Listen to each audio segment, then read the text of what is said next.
Welcome back friends. We are going to start our next topic and the topic is consequence of excess demand. देखिए previous class में आपने excess of demand की problem होती क्या है, what is the excess of demand, ये सब कुछ आपने रीड आउट कर लिया. ठीक है, इसके कॉजेज आपने देखे, मैंने आपको पहले ही बताया कि अगर आपको डिफिशिएंट ऑफ डिमांड के बारे में पता चल जाता है और आप उसको अगर सही से पढ़ लेते हैं तो उसके अपोजिट होता है एक्सेस ऑफ डिमांड. डेफिनेटली दोनों एक दूसरे के अपोजिट्स हैं तो इजी हो जाएगा आपको पढ़ना. यहाँ जो है हम उनके कॉन्सिक्यूज देखने वाले हैं. जहां आपने वहां डिफ्लेशनरी गैप पढ़ा था फर्स्टली, यहाँ पे भी 4 पॉइंट है, वहां पे भी 4 थे. फर्स्ट हमने वहां पे जो है डिफ्लेशनरी गैप देखा था, यहाँ हम इन्फ्लेशनरी गैप देखते हैं. डिफ्लेशनरी गैप में मैंने आपको बताया था कि मंदी आ जाती है देश में, जो है समझते हैं कि हर एक चीज की प्राइस लेवल जो होते हैं वो डाउन होने लग जाते हैं, पैसे नहीं होते हैं, गरीबी टाइप की स्थिति हो जाती है. ठीक है, यहाँ जो है इन्फ्लेशनरी आती है, यानी यहाँ पे प्राइसेस जो है जनरल प्राइस लेवल जो है वो इंक्रीज होता है बिकॉज डिमांड इज इंक्रीजेस. मैंने आपको पहले बताया प्राइस जब इंक्रीज होती है प्रोड्यूसर्स के लेवल पे हम देख रहे हैं तो जो है आपकी यहाँ जनरल प्राइस लेवल जो है वो भी इंक्रीज हो जाता है क्योंकि प्रोड्यूसर्स देखता है कि जो है एक्सेस ऑफ डिमांड हो गई. जब डिमांड इंक्रीज हो गई है तो प्रोड्यूसर डेफिनेटली प्राइस को इंक्रीज करेगा. ठीक है, तो यहाँ हम देखते हैं होता क्या है inflationary gap. Output level remain constant corresponding to full employment level.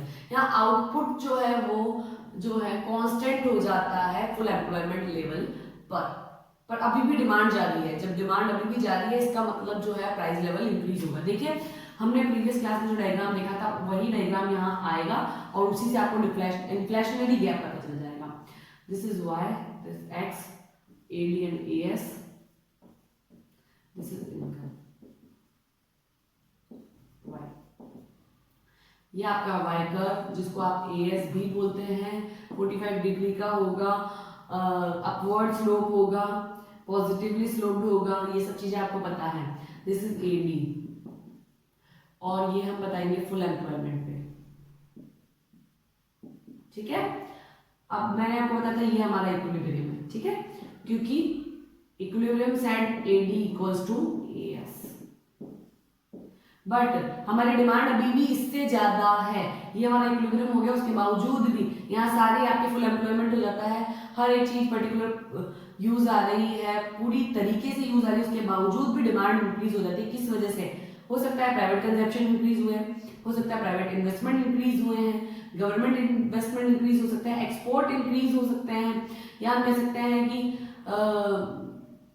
Imports जो है वो डिक्रीज हुए हैं, या फिर आप कह सकते हैं टैक्सेस वगैरह में छूट मिल गई है जिसकी वजह से प्रोड्यूसर्स ने डिमांड को इंक्रीज करवाया है. ठीक है, तो इस जब आपकी डिमांड इंक्रीज होगी तो आपका कर्व ऊपर की तरफ शिफ्ट होता है. ये आपका प्लान है.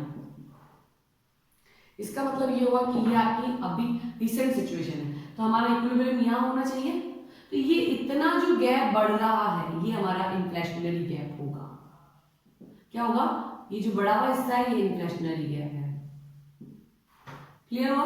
What is inflationary gap? Inflationary gap जो है वो ये होता है कि हमारी बेसिक जो फुल एम्प्लॉयमेंट का इक्विलिब्रियम है उससे ज्यादा हमारी डिमांड हो जाती है. जब ज्यादा हो जाएगी डिमांड तो इन्फ्लेशनरी गैप आएगा, जब कम रह जाएगी फुल एम्प्लॉयमेंट से तो डिफ्लेशनरी गैप आएगा. ओके स्टूडेंट्स, तो मेरे हिसाब से ये क्लियर हो गया होगा. ये डायग्राम आपको रट लेना है, हर जगह आपको बार बार काम आ रहा है.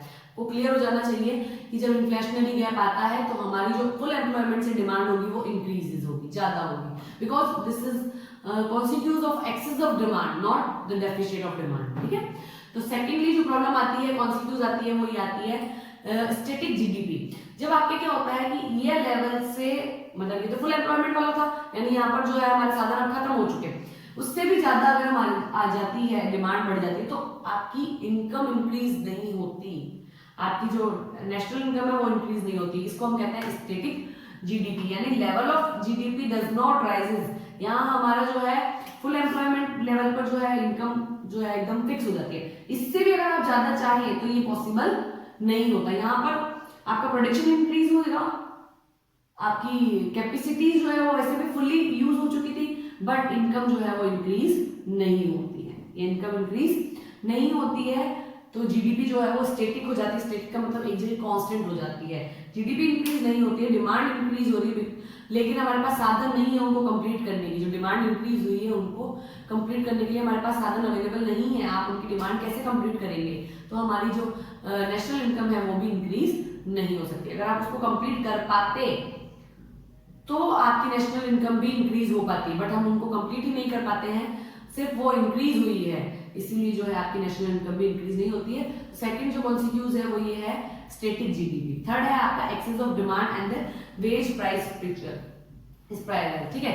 इसको हम एक हाइपर इन्फ्लेशन के नाम से भी जानते हैं।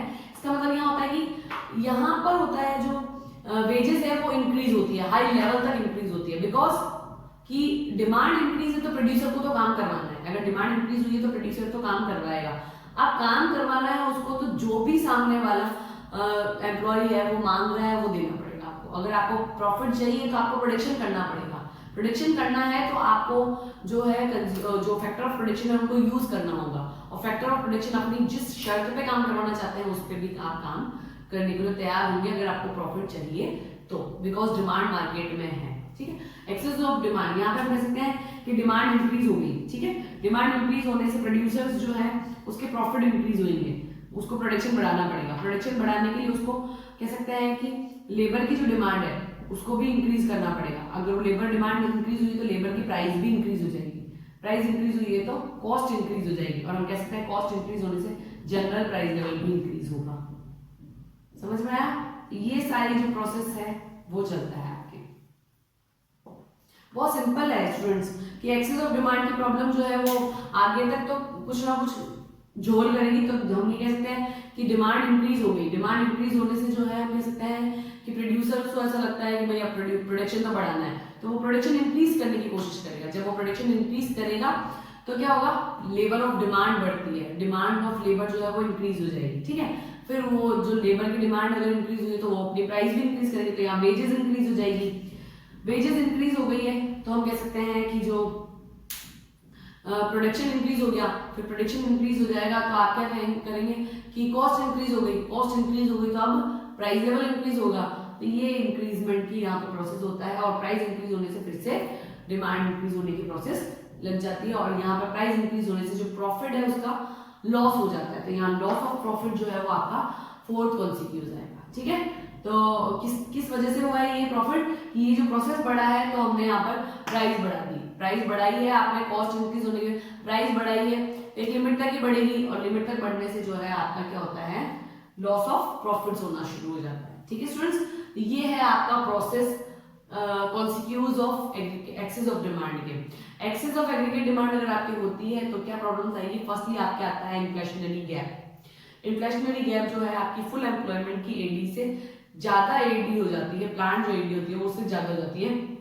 इंक्रीज हो जाती है। तो ये जो गैप आपको देखने को मिलेगा जिसको हम ई स्टार के नाम से बोल सकते हैं, तो ई से ई स्टार जो है वो आपका डिफ्लेशनरी इन्फ्लेशनरी गैप है। ठीक है, the second is static GDP. Static GDP का मतलब होता है level of GDP does not rise.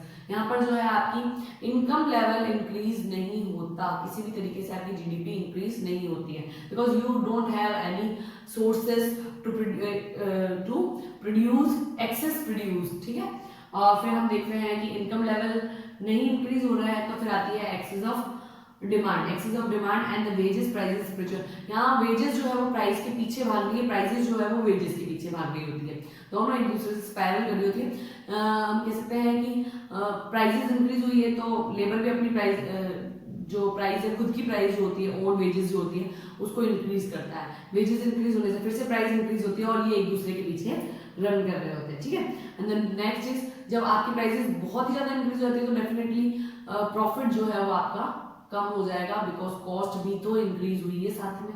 ठीक है, तो ये जो चीज है आपके कॉन्सिक्यूज है। अगर आपको कोई प्रॉब्लम आती है तो पूछ लीजिए स्टूडेंट्स। इसके बाद एक टॉपिक आता है difference between excess of demand and the deficient of demand. मैंने आपको दोनों को बहुत ही ढंग से पढ़ाया है, आप इसको पढ़िएगा टॉपिक को, 3-4 पॉइंट्स में आपके दिया हुआ है। अगर आपको लगता है कि आपको नहीं समझ में आता है, कोई प्रॉब्लम आ रही है, then you have to ask. Okay students, कोई प्रॉब्लम आती है तो पूछ लीजिएगा। Thank you.